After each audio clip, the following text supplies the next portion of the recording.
New top 25 is out in the AP. The Crimson Tide are looking at the top 10, but they're still at number 11. No movement there. They did sneak into the top 10, though, in the coaches poll. We're going to talk about that. We're going to get into Alabama's big win over Texas A&M. We'll recap all of that heading into Arkansas and much more. But before we talk about the Crimson Tide, if you're not on our all-star roster, we want you to be. We're looking for 5 stars and 4 stars, maybe even 3 stars.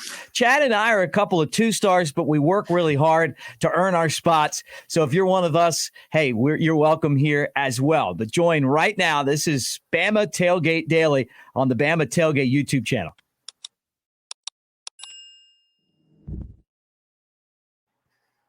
All right, so he's Chad Anderson, and I'm Mick Gillispie, and we talk Alabama football here each and every day. And, Chad, you can look at the top 25, but Alabama not getting a lot of that national respect that we're used to.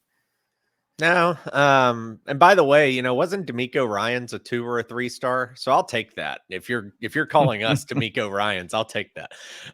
No, I don't think so. And we talked about this yesterday, Mick. Alabama dominated this game.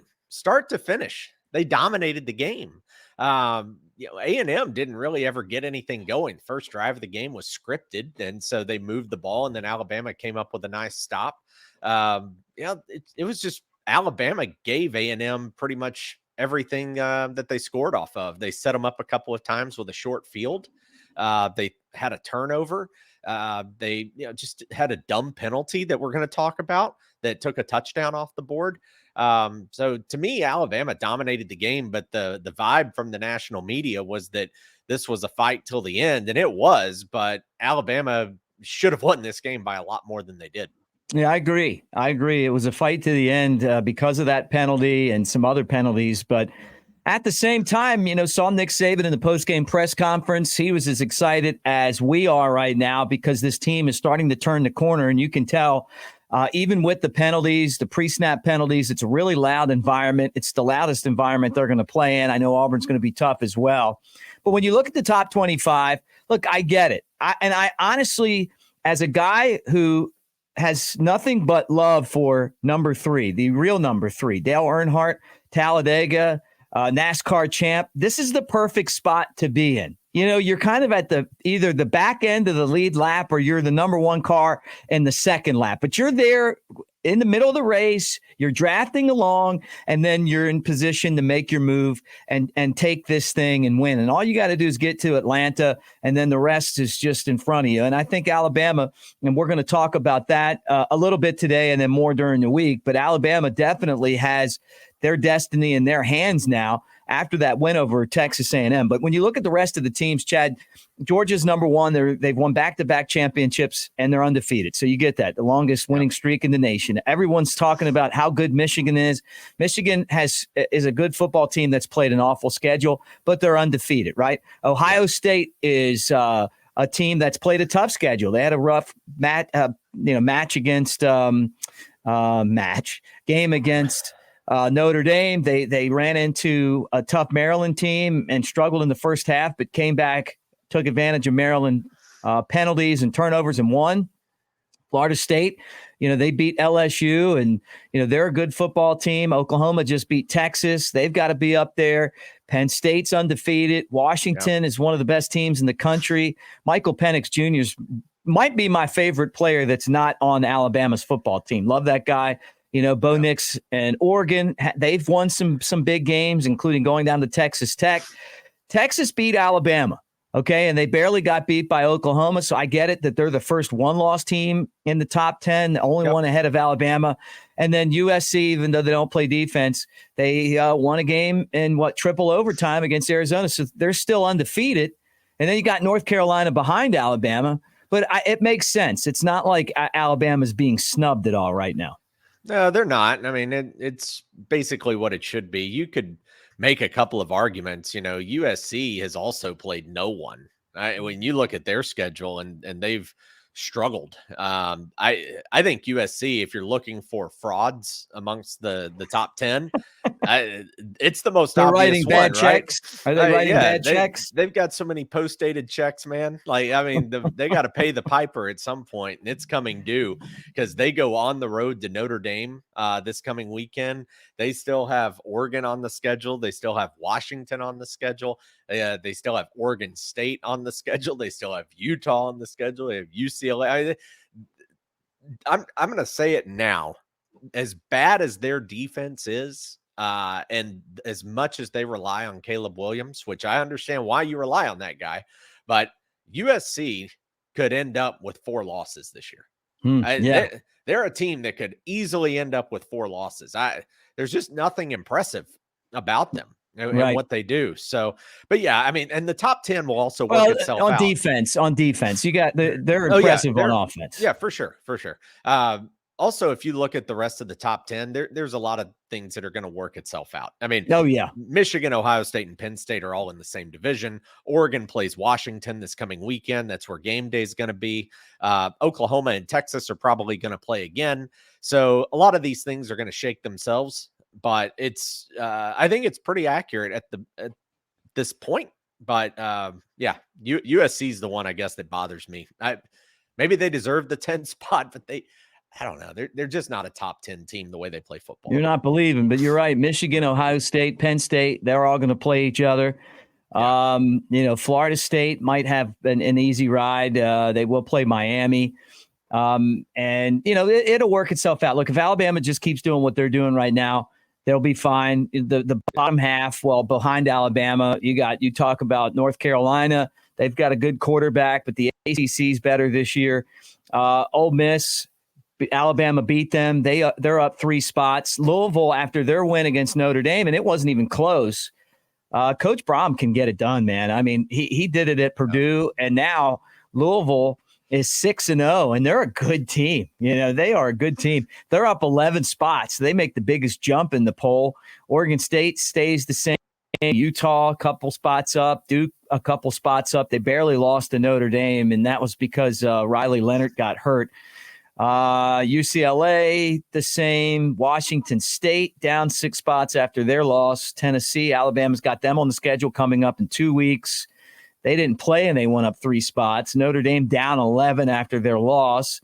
LSU up a spot, even though they don't play defense. And then, you got Kansas, Kentucky down 4 after their loss. And then Miami is down 8 spots. And Chad, our friend Tom Canterbury could have coached better than the job that, Mario Cristobal did on the sideline. They had the game won. All they had to do was take a knee.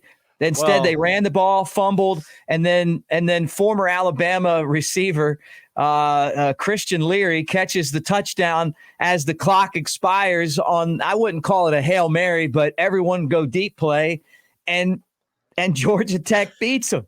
Did you see that? So to be honest, I quit watching once Miami got the first down.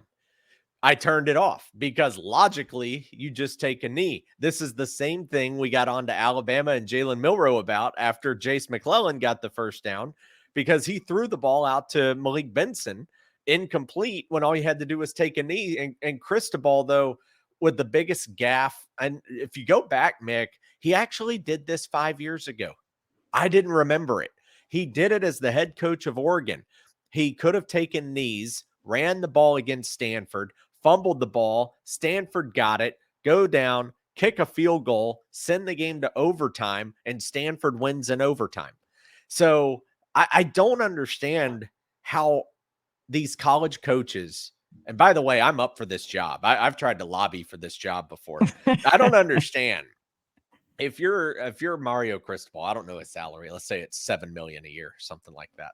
If you're getting $7 million a year, you're paying some schmuck $200,000 a year to literally just stand beside you on the sideline and tell you when to call timeouts, how to manage a clock, when to take a knee, like roll right, throw it out of bounds, like Saban told Milroe to do on the final play yesterday. You've got a nerd sitting next to you or in your ear who trumps every other voice on those headsets and says, nope, this is what you got to do right now. I just don't understand why you're even. It's like you're playing PlayStation, Mick. It's like, you know what? I'm just gonna mess with my buddy because I'm winning, and I'm gonna run the ball anyway, just to shove it up. I don't get it.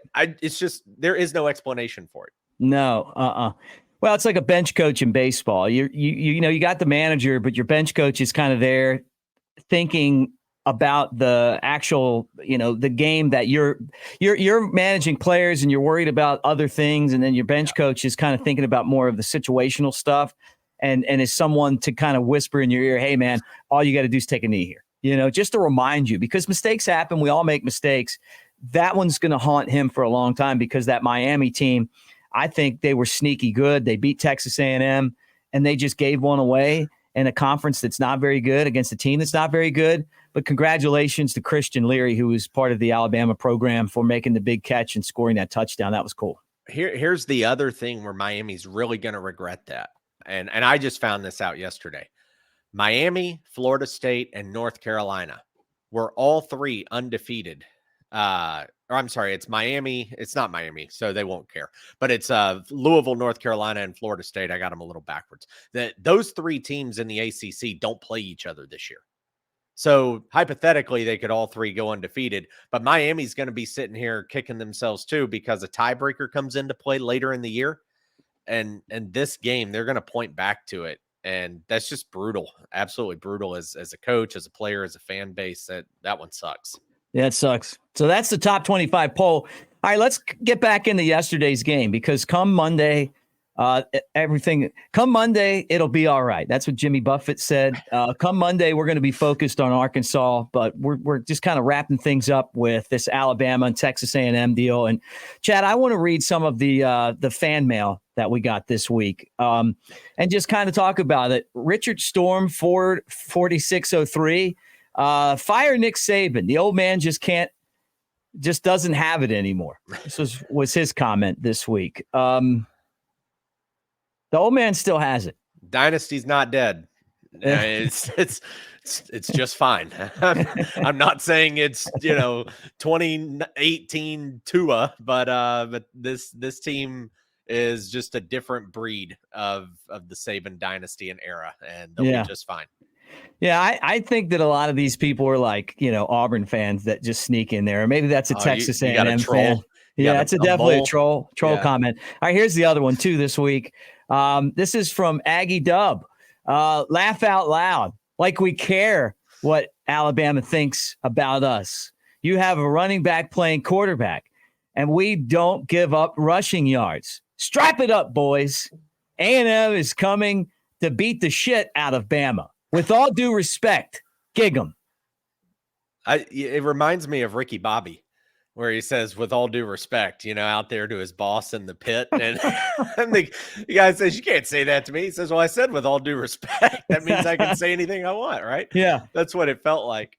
What's funny, Aggie Dub, is that Jalen Milroe just dropped 300 yards of passing on your ass. He didn't even need to run. 3 tutties. Yeah. And he's right. They did stop the run. They held Alabama to 40 yards rushing for the game. Yeah. But, apparently you can stop the run, but there's 2 elements to an offense, and you can't stop the pass. Yeah. We were getting trolled last night by some guy named Tom, and he's talking about the run game. Look, it doesn't matter, Tom. It doesn't matter, Aggie Dub, if you stop the run. It matters whether you have more points, and the final score was 26-20. So the only one that got the shit beat out of him was the person trying to cover Jermaine Burton, because he absolutely toasted you guys, Aggie Dub. 9 for 197. This is his whole career at Alabama in one game. No, I'm just kidding. But I mean, think about it. If he just didn't fumble the damn ball, it would have been almost a perfect game. And the other thing is the penalty, and I got it. Those were 2 negatives. But all in all, that was one heck of a game for Jermaine Burton. Congratulations to him. Yeah, that defensive back's on a milk carton today. Nobody, his mom's calling him, checking on him, sending him text messages. His phone's off. Find My iPhone's turned off. Everything's off for that guy today. And you know who else, though? that got run over, beat up, or however you want to phrase it. How about that A&M offensive line in the fourth quarter? Oh, yeah. Yeah, well I want to talk about that kind of leading into that, but you're exactly right. Like it was honestly, you're right, Chad. Aggie Dub, your offensive line is really the part of the team that got the shit beat out of them. So we appreciate you, Aggie Dub, gig them, because we gigged your offensive line in the fourth quarter, and it was a thing of beauty. I loved every minute of it. It was fantastic watching those guys get pushed into your quarterback. And Max Johnson just going, they're everywhere. They're just everywhere, you know. Even his brother couldn't save him. No. It was I don't know the way to describe it, but Max Johnson, I told you, it felt like watching Josh Browning in Washington with against Alabama from the 16 Peach Bowl. He was screaming at Chris Peterson, "I don't have any time." That's what it felt like all day for Max Johnson. So it was a 26-20 final. All right, I'm going to give you my thoughts again, Chad, and we kind of talked about this last night. So many good things. Jalen Milroe with the breakout game. Alabama made mistakes, but every time they made mistakes, they came right back and made a play to make up for the mistake. You know, the interception, and then we get the interception, and then we take it in and score. You know, Milroe would get sacked or get pressured, and he threw the ball away more this week, which is something that I wanted to see him do. He was smarter with the football, but he also stayed in the pocket and found guys downfield. That was the only way Alabama was going to win this game. They weren't going to win it with the running. I still don't think he's 100% running the ball either, but it didn't matter because the guy's got a good arm, and he took advantage of the fact that Texas A&M isn't very good in the secondary, and I thought that was great. I like the fact that Alabama kept running the ball into that brick wall that Texas A&M had on defense, and it was really tough yards, but it was important because they stuck to the game plan, and I give Tommy Rees some credit. I thought that the game plan was creative. I know some of you guys didn't, but with what this team has right now, I think what we saw on Saturday is a perfect game plan. You can't throw too much stuff at these guys. They're still young in spots and learning. You know that there's weaknesses on the offensive line. The snaps have been bad. They were improved this week. Not perfect, but improved. A lot better. So much so that we're not sitting here beating up on Seth McLaughlin anymore. You know, the penalties, the pre-snap penalties, Alabama should turn that noise on and do the quiet snap or whatever, the silent snap count. They should be doing that every single game leading up to Auburn, because that's an issue that it has extended from last year and they still can't get it right. And that is the biggest problem that this football team has right now, is those penalties. But at the end of the day, they found a way to get it done. Every time that this team's had an issue, they've gone back to the drawing board. They've worked hard on it. They figured it out. Texas, they had a tough time getting the defensive plays called. They looked confused. They don't look confused anymore. They lose Malachi Moore, who's arguably their best defender. They move another guy into the star spot. They bring Key in, whoever it was. Those guys have stepped up. When Deontay Lawson was down, Jaheed Campbell came in and made plays. Trev Marshall's come in on and made plays. The defensive line at the end of the day, at the end of the game, and I guess this is probably a good time to talk about this right now, but the defensive line at the end of the game, they came up big. And it goes back to the stupidest penalty, but also I'm going to tell you, this is the stupidest penalty in the entire game. And I'm going to give it from both sides, okay? It's a stupid penalty because Dallas didn't even need to touch that guy. But it's a stupid penalty for them to even call that a damn penalty. He didn't even knock the guy over. Is that a blindside hit? You know, how long have you been watching football and the guy runs down the field and you nudge the guy on the other team? You know, that to me isn't what a blindside hit is. A blindside hit is when you come out of nowhere and you deplete somebody, you snap their head back and you hurt them. Bumping a guy to me isn't a blindside hit. And the reason why Dallas needs to know not to do that stuff is because when you wear that Alabama uniform, they're after you, man. I mean, like you get held to a higher standard. If Alabama would have lost the game, it would have been because of that. Because that penalty, that touchdown would have iced it. It would have been game over. They would have never came back from 14. The way that defense was playing, it would have been game over. But I know some of you guys are saying the same thing I'm saying, and I didn't talk about it last night because Dallas is a leader on the team, and he's just got to be smarter than that. But at the same time, I get it. To me, that wasn't a penalty, but the fact that you know that they're out there looking for stuff to call, you got to just do better. That's my thoughts, Chad, on yesterday's game. Yeah, starting with the penalty, you kind of summed it up. It wasn't a penalty. Like you said, the blindside block is looking for someone who is almost similar to like targeting, where you're going in and you're launching. You kind of have that upward thrust where you're launching, trying to decleat somebody, knock somebody out, have the big hit, have the ooh and ah from the crowd type hit. What Dallas Turner didn't even knock the guy over. Now, granted, Johnson's a big guy. It's not like he was bumping over a running back or something. Johnson's a big guy, but that's the frustrating part is, like you said, you've got to understand who you are, what the situation is, what's going on. And he let the adrenaline get the best of him. His team had a blocked field goal. Braswell was taking it to the house. This game was sealed. This game was over. I'm going to light this jackass up who talked shit to Malachi Moore earlier in the end zone when he caught a touchdown. I'm going to do all these things, but you just got to run right in front of him and just do this. Right. Just talk to him as he's running, like chasing down the guy. Just say something. You want to bark while you're running. I get it. All right. Yeah. So you can get so much more out of words than you can with, and you know what? You can get so much out of words where you don't even have to cuss and say anything nasty to somebody. You can be mean and funny at the same time and get your point across. Yeah. So it was just a poor decision. That's all. But Dallas Turner, not that he should be forgiven for this, but that was a brutal penalty.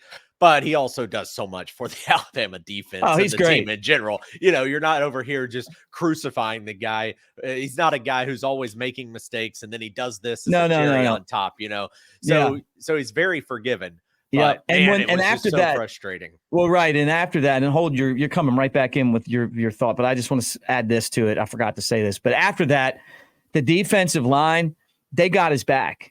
Yeah, because they played the best that I've seen them play in a long time. I mean, you talk about just kicking the crap out of somebody. That was old school Alabama football right there. I mean, I bet you when Ryan Anderson comes in here on Thursday to do the Roll Tide Pods Elephant in the Room podcast with Jake Coker and me, he's a national championship defensive lineman. He likes to hit, get out there and be physical.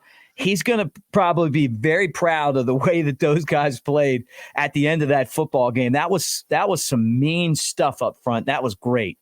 Man, and I think it was because they weren't going to let Dallas take that if we lost. Yeah, I agree. If Daniel Moore tunes into this and the guys at New Life, that safety yesterday was the perfect print for this Alabama defensive line, because if you I saw it on Twitter yesterday, if you get the end zone shot looking down the field and all you see is Max Johnson ducking, and then you just see 2 or 3 offensive linemen laying on their ass and these white elephants, Mick, just coming full steam ahead. The safety was awesome. Yeah. Oh, it was amazing. So it looked like little kid football. Like the quarterback's just he's getting smashed. He's just trying to throw the ball real quick. it looked like the Little Giants movie with the Cowboys, just punching them in the face. All right. Well, keep going. So let's go back to the game. Yeah. You're good, bud. You're good. So I was actually the very first possession on offense. I was extremely pissed because I'm going, Tommy Reese, damn it, you got to be kidding me. The whole world knows what you're going to do. Let Milroe chuck it, because this A&M front is what's going to be so hard to beat today. Let's build some confidence. Let's let Jalen come out and chuck it. It's one of those games where I almost like it, where you come out and do the old Brody Croyle and pro throw, play action, deep over the top, and if he hits it, you just suck the air out of the entire stadium. Right. And he did. Going old school with that. And I was pissed. I went 0-5 right there. And I was pissed. But all credit to Reese, because the rest of the game, he just chucked it all around the field. Now, he did run it here and there to keep things honest, but at the end of the day, he let Jalen Milroe have the game in his hands. And even though I gave Caleb Downs a ton of credit last night on the show, which he deserves, unbelievable performance, 7 tackles, an interception that really swung the momentum after A&M had just intercepted Jalen Milroe. What I loved was Milroe came back, and just the resiliency, the fight, the mental toughness, the way they just kept playing. They just kept playing. And that's all you can ask for in a sport, is just literally, hey, just keep playing. And that's what he did, because after that interception, he had a hell of a second half. Right. That drive was a hell of a drive. And the pass was right on the money. He just didn't put enough zip on it when it got picked. So, so much credit to Milroe and how he grew up. The offensive line held their own. I won't say they were good. Or maybe they were good, not great, but they held their own. They did enough yesterday to get the win, but they've still got some work to do. But they're improving, though. They are. But I said it, last week when we do these daily shows on the channel here, that Alabama just needed to get through this one. Not that every game's easy, but you get to a point now where Bama gets to be at home for 3 out of the next 4, or I'm sorry, for 3 in a row. One of those games, you get a bye week before you have to play LSU. So this one was just so big from a confidence perspective, from a growing up perspective, from a finding your identity perspective. And as you find your identity, which this team is doing more and more and more, you also gain more confidence. Like, you can have so much talent on the field and make a good play here or a good play there, but when you start actually putting together full games, and like you did with the Ole Miss second half, like you did pretty much the entire Mississippi State game, except for the first, quarter or half a quarter. Yeah. For most of the A&M game and being on the road, when you start to do that, don't be surprised if everybody who we need to go back and get some receipts on Twitter with how everybody reacted from the South Florida game and all the critics to what this team may look like in the middle of November going into the Iron Bowl, because schedule is set. Everything's pointed in the right direction for this team to be what everybody hoped they would be at the beginning of the year. Yeah, look, you make a good point, and I was one of those people that was horrified by that South Florida game. This is a much different season for Alabama. It's a much different Nick Saban type of team, but it's a different college football right now too. Although I don't think that it should affect your ability to not jump off sides and to play disciplined football. But it has, and this is something that kind of extended from last year. And that South Florida game, coming off of the Texas game, it just reminded me of Shula football, because you saw a lot of that one. You remember, it was just like, unfortunately, I remember. It was just always a penalty. It was always a mistake. It was always something, and it cost the team a lot of wins when they had a chance to have some great seasons, and they ended up with a couple of good seasons and some bad seasons. And we just haven't seen that with Nick Saban. But to his credit, he kept saying, hey, I believe in these guys. I think we can get it turned around.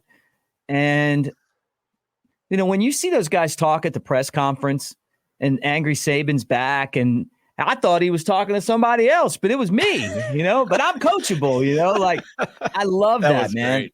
I love that. I love the fact that Jalen Milroe earned the job. He wasn't given the job. And for everyone that was on here complaining about the quarterback search and all of that stuff, I think that you have to do it the way Alabama did when you don't have a clear winner. Go out there and let's see. And when he took over the job, he was clearly the guy for the job. And we weren't sure about that. There's he's got some limitations right now, but the fact that he earned the job makes him just like everyone else. I think sometimes the team will have a star quarterback that they can't stand, and it's like, hey, I'm out here busting my ass and getting beat up on, and then I got this pretty boy over there, and some of those quarterbacks at Alabama were not popular with their teammates. I'm going to tell you right now, Greg McElroy is a great media guy, but we probably like him more than the guys that played with him do, and it's for whatever reason that is. That's not a secret. That's the truth. And I think that when you're a quarterback and you go out there and you bust your ass and you go out there and you win the position, just like everybody else had to win the position, then I think that what happens is you win over the team. And that's what Milroe did. You know, I don't know if you remember this, Mick, but Bama played Mississippi State in 2006, and Bama lost in overtime, Jefferson Pilot game. They got Sylvester Croomed is what happened. And Mississippi State knocked off Alabama. And I saw you after the game, and everybody was pissed. And I just remember telling you and some others, this could be a blessing in disguise. Mm-hmm. And what I meant by that is that Alabama would not have Nick Saban if that game had not happened, right? Like that was kind of the beginning of the end for Shula is when that game and then losing the rest of the games in November, especially losing to Auburn at home, that kind of did him in. So I don't know, we don't know what this team's going to accomplish yet. Obviously, season's only halfway over, still got another half to go. But whatever this team accomplishes may not be possible had the South Florida game not happened. Yeah. That could have been the panic button that everybody needed to kind of wake everybody up and say, oh shit, if we're going to be anything this year, like it can't be this, because if we're this, we're 7-5. We're playing in Nashville. Chad gets to drive 20 minutes up the street to watch you in the bowl game, and you play Iowa. Yeah, like, right. That's what it was, right? Yeah. So I don't know. We went. No, it wasn't Iowa. It was. We played that Music City Bowl. State or Iowa State? No, it was Minnesota. Oh, Minnesota. It was I Minnesota. Thinking Independence Bowl. Yeah. Oh, Minnesota. yeah. No, I've been to 3 of those Independence Bowls. That's a brutal trip, man. Yeah. I said that I was talking about that the other day in here, and like Coker and Brian Anderson are looking at me like what? Yeah, not 1 against Iowa State, not 2 against Oklahoma State, but 3. We played Colorado too. So, and that wasn't Coach Prime's Colorado. No, I know what you mean. Those are some crappy bowl games right there. Oh, that's brutal. But seriously, I mean, the way we looked against South Florida, that's what people thought, right? They started to believe, oh my God, this team is a Music City Bowl team this year, and we're just not going to figure it out. And we're going to get embarrassed by Iowa up in Nashville. So I believe the way it sits right now and the way this team has responded, another good example, if you want to talk about previous losses or not losses, but previous games, I think it was the 2015 game or 2015 season, or maybe it was 2014. I apologize. 14. Alabama goes to Arkansas. They go to Fayetteville. They trail the whole game. Driving rainstorm, miserable conditions, and they come out in the end and win that game 14-13. And that was one of Nick Saban's rants from the past. That was angry Saban. Yeah, talking about he was mad at the fans for not appreciating the win. Yeah, because Alabama only beat an unranked Arkansas team on the road by 1 point. Are you sure it was 14? I'm pretty sure it was 14. You keep talking. I'm going to look it up. I believe it was 14 and a 14-13 game. Because that was a nasty, nasty weather game. But those are the games, it's always, there's a point in the season where you look back and you go, okay, that was the catalyst, or that's what they needed, or that's what pulled the team together. That's what made the team complete. And so, as much shit as we talk about, with this South Florida game from last month, I just really believe that this season and what they can accomplish and what they may accomplish, hopefully what they will accomplish, would not have been possible had they not gone through the adversity of Buckner and Simpson and leaving Milroe on the bench, rallying the team a little bit, and people just getting a little bit of a case of the red ass, and now spending the rest of the season kind of doing the, hey, I'll show you, because that came on the heels of really getting beat pretty soundly by Texas in Tuscaloosa. Like Alabama kept the game close, but Texas ran that game like Alabama ran the game yesterday against A&M.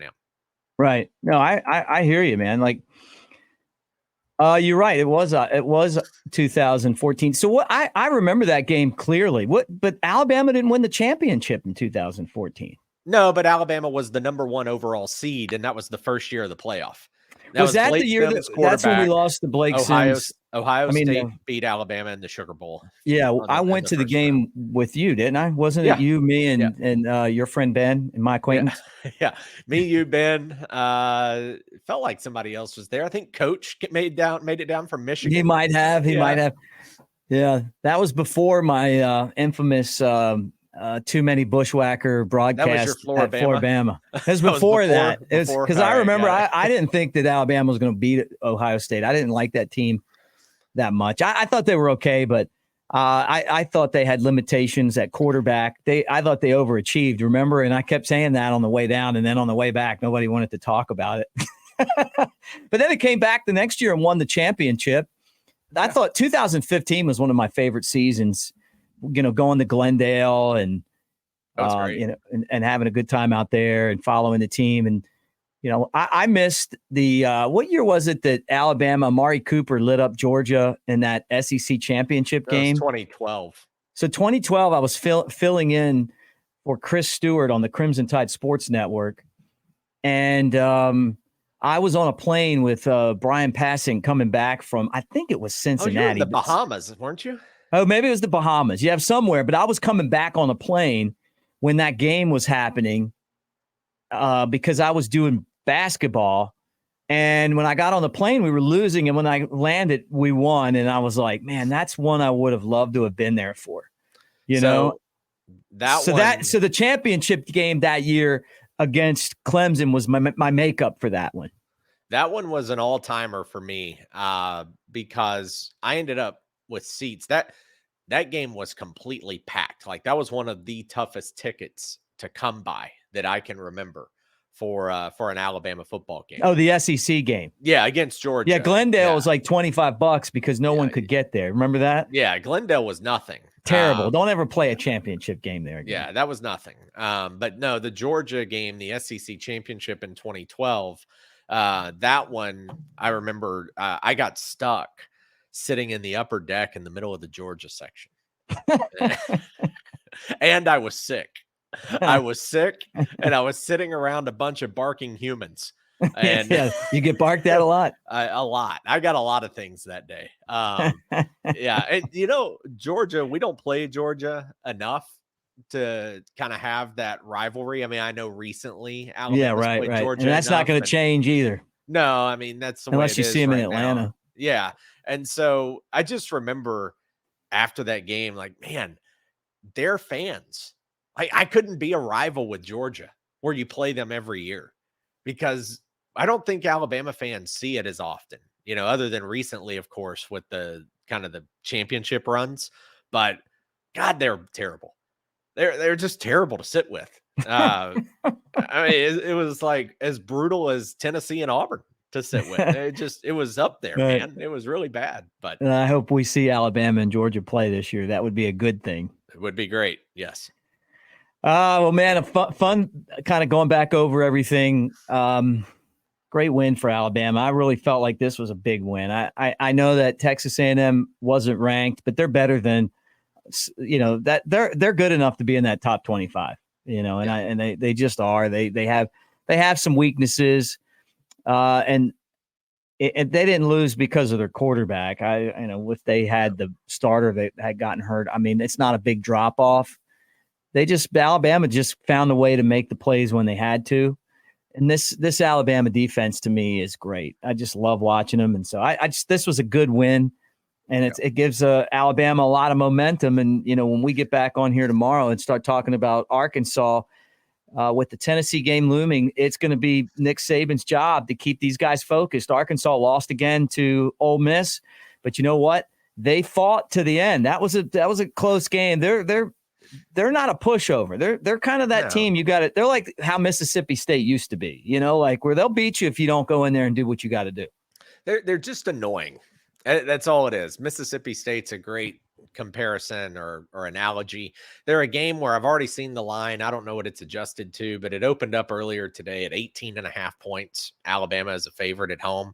And it's one of those games where you're an 18-point favorite and you're up 14 or 17 most of the game, and they hit a backdoor touchdown at the end, and then they lose by 10 or 8 or 11, kind of like what happened with them in Ole Miss. And then you look around and you're just like, damn, like, how is it that close? But they're just that kind of an annoying team. They just hang. Look at last year.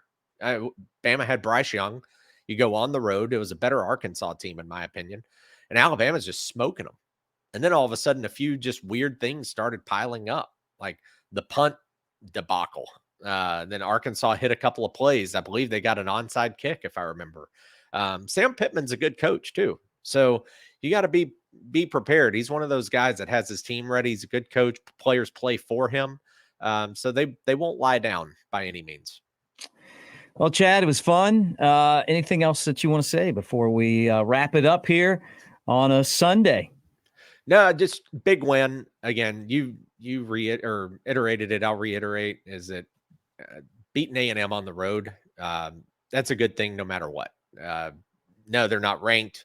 Could they have been? Yes. Either way, still a good win for Alabama. But the key is you're at home now. You don't go on the road again until Veterans Day. You go to Kentucky. And you saw what happened to Kentucky at Georgia. Not that, you'll be able to do that on the road, but Kentucky's the same old Kentucky, right? You were bitching about that last night. Same old Kentucky. I told you for it every year. Same old Kentucky. I didn't fall for it this time. Yeah. So Alabama's schedule just really plays out very nicely. Can take a little bit of a breath, but a couple of revenge games on tap over the next 4 weeks. But good win. Get out of town, get back home for the next month, and set yourself up to have another championship run in November. I dedicate that win to Gene Stallings, the great Gene Stallings, who is an Aggie and a Tide, and it was great. Great win. Now it's time to look forward to an 11 o'clock kickoff at home against Arkansas and Alabama to kind of start going into the second half of this season. So that's what we'll be talking about the rest of the way. All right, Chad, thanks again. I'm Mick Gillispie. And again, like and subscribe, be part of our channel, the Bama Tailgate channel on YouTube. Roll Tide, everybody. We will talk to you again tomorrow.